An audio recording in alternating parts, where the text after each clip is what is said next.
Age of Change. Chapter 5. My heart started to beat extremely fast. It hadn't been an hour and I've already ran into a life and death situation again. This time it was extremely dangerous. While the two goblins earlier had clubs in their hands, whatever attacked me this time had something sharp in its hand. Life seemed to want me dead. I looked for what attacked me, to find nothing there. Whatever attacked me seemed to just disappear in thin air. I looked behind to see if there wasn't something there. There wasn't anything there either. How could something just appear and disappear at will? I know the thing attacked me from the back, so where was it? There isn't anything scarier than knowing that there was something hunting you and not being able to see it. This made me bring my guard up. I held my modified club close to my body just in case the thing came back. I turned to my right to ask April if she saw what attacked me. She was looking at me if I was seeing things. What are you talking about? Nothing happened, I just seen you jumping for no apparent reason. Then you started to look around like you were crazy, April replied, looking every bit concerned about my well-being. As April was speaking, she saw my arm had a cut and it was bleeding. Wait, how did that happen? What happened? Even in a serious situation, April was really cute, and it was funny how her mind tried to wrap around this situation. After thinking this, I got serious. I'm not sure, but from the moment we started to walk to Walgreens, I had a feeling that something wasn't right. It felt like something was stalking us. I wasn't sure if it was my imagination or not, since the feeling disappeared when we entered Walgreens. Then after we left the store, I felt like I was being watched again. It wasn't until a couple seconds ago that I was attacked, and I have no idea what it was. Why didn't you tell me this before? I honestly thought that we were feeling the same thing, so I didn't bring it up. I didn't feel anything the whole time. This means that something is targeting you, but why? I think it's because whatever is attacking us feels that I'm the weakest link. If it attacks you first, there's a chance of you blocking its attack, and if you do that, I would have a chance of helping you out. On the other hand, if it attacks me first, I'd probably die, leaving only you by yourself.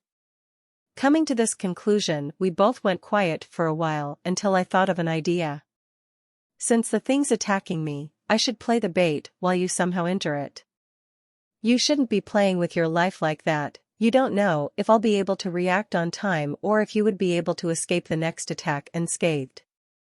I honestly wouldn't want to put my life on the line, but in this situation, we have no other choice. If we don't kill the thing now, it will most likely follow us, and by then our chance of surviving will be extremely slim.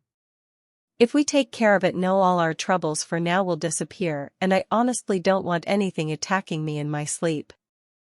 April seems to brood over my proposition. Are you sure this is what you want, knowing that you have a chance of dying? I'm sure, knowing that this will be our best chance of survival. If there was another way, I would do it differently, but there isn't. April looked into my eyes while I was speaking to see that I wasn't speaking empty words. Okay. Now we have to consider how we will lure the thing in. I'm guessing whatever attacked me is close by, so you will have to pay attention to my movements. If you see me about to do any movement out of the ordinary, attack.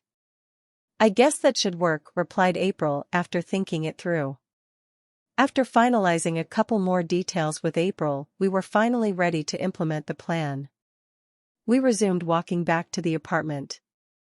While walking back, I made myself seem to lose my guard by relaxing my body a bit and holding my modified club with my left hand. While I did this, April tightened her guard and was watching my movements.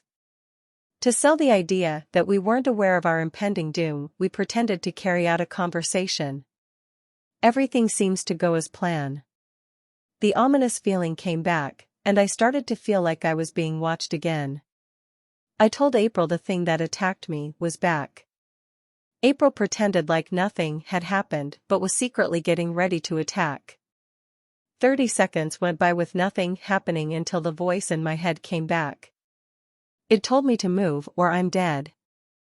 This was the second time this happened. The first time the voice saved me, so I wasn't going to take any chances. As soon as I heard the voice, I exerted as much force as I can into my legs and jumped to my left. April was watching my movements the whole time, so when she saw me getting tensed, she knew that something was about to happen. April didn't let this chance slip away from her. She slightly pivoted her foot, and by doing so she was slightly facing me. She brought her modified club up and swung it like it was a bat. All I heard was the sound of something hitting flesh, then an agonizing roar filled with pain. At this moment I knew our plan worked. I whipped my head around to see what attacked me. Silver, Shadow Goblin. LVL, 7. Health, 237, 250. What I saw was a gray goblin with green markings on its body. This goblin wasn't wearing a small lion cloth like the regular goblins we fought earlier, but had on tattered pants. It was a relief. No one wants to see genitals hanging out in the open. The goblin was on the ground rubbing its shins. That seemed to be the spot April landed on. While looking at the goblin, I started to feel an unprecedented amount of pressure. My body was telling me to run. If I don't, I would die. As much as I wanted to listen to my body, I couldn't. I knew this was our only chance to get rid of the shadow goblin. While feeling the pressure from the shadow goblin's body, my eyes moved up to see its status screen. There was something different about the status screen compared to the regular goblins. It had something preceding its name, Silver. When I played games, I never seen something as strange as this. From the pressure the shadow goblin was giving me, I came to the conclusion that it wasn't an ordinary goblin. While I was thinking this, the goblin stopped rubbing its shins and turned to face us. As soon as the shadow goblin's eyes faced me, I felt the pressure multiplied. The goblin was looking at us with bloodlust mixed with madness in its eyes. Just from that one look I knew we were in trouble. The shadow goblin slowly got off the ground as if we weren't a threat to its life. The total disregard for our presence made me mad. This thing was gunning for our lives, and it couldn't show us some respect. I didn't know what I was expecting, but whatever it was, we weren't getting it. The goblin looked at its hands to see it missing its weapons, so it slowly bent down to get two things off the floor. When it retrieved its fallen weapons, it turned to face us one more time. While looking at us, it slowly started to grin as if it knew that we would die by its hand. The smile gave me the creeps, but I would never let it show on my face. I started to hold my modified club in my hands, knowing that we were about to fight the deadliest threat to our lives since this whole mess started. I looked to my right to see April had her guard up the whole time. She was frowning as if she was thinking about something. She turned to me to say, "Whatever you do, don't let the shadow goblin get out of the sun." What she said didn't register in my brain right away until I looked at where the goblin landed. It was in the sun. I turned to look at my surroundings, to see that we were in the shade. It all made sense. It was all in the goblin's name, Shadow Goblin. The goblin was somehow following us in the shadows. That was why when it was following us and when it attacked, we couldn't see it. My heart went cold. I knew that coming up with the plan was the best idea. If we hadn't attacked now, the shadow goblin would have followed us and killed us in our sleep. We were lucky April's attack forced it into the sun. I nodded to April to signal to her that I understood her meaning. The goblin started to run in our direction as if it was about to run into us. I took a couple of steps and swung in its direction. The goblin jumped in the air to avoid the attack. By doing so, my club missed it entirely. April wasn't idling around when the goblin avoided my attack. April was right in place to land an attack. April swung her club at the goblin when the attack was about to hit. The goblin brought its arms together to block the blow from hitting its body. Whack was the sound I heard when April's attack landed extremely hard. The goblin was sent flying back faster than it came. The goblin flipped in the air and nimbly landed on its feet. The entire time, the shadow goblin was looking at us with malice in its eyes. If looks could kill, we would be dead 10 times over. The most surprising things was its arms, they seemed perfectly fine. I knew from the sound of that hit the goblin should be more injured than what I was seeing. The shadow goblin's bones seemed to be made out of iron. Jason, be more attentive, you might have not noticed, but the goblin wasn't really trying to attack you, it was trying to go back into the shadows. I'll pay more attention next time, I replied, knowing that I almost committed a grave mistake. The shadow goblin was more cunning than I originally thought. I had no idea on how to attack the goblin without committing a blunder. While trying to think of a way to attack, the goblin smiled a toothy smile before he suddenly appeared in front of me, aiming to stab my heart. In that quick period of time, the voice didn't give me any directions, but my body reacted by itself, trying to protect me. The goblin stabbed out as fast as it came.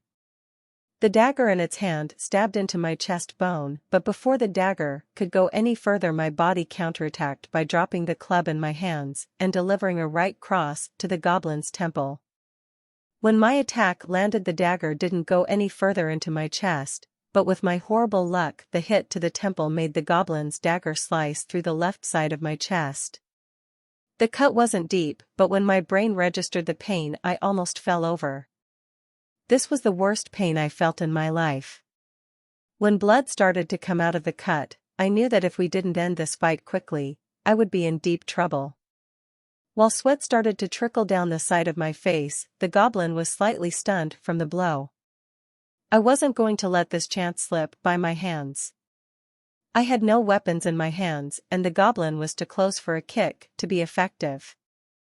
The only thing I could do was punch the goblin again, but if I did another right cross, the goblin had a chance of getting into the shade.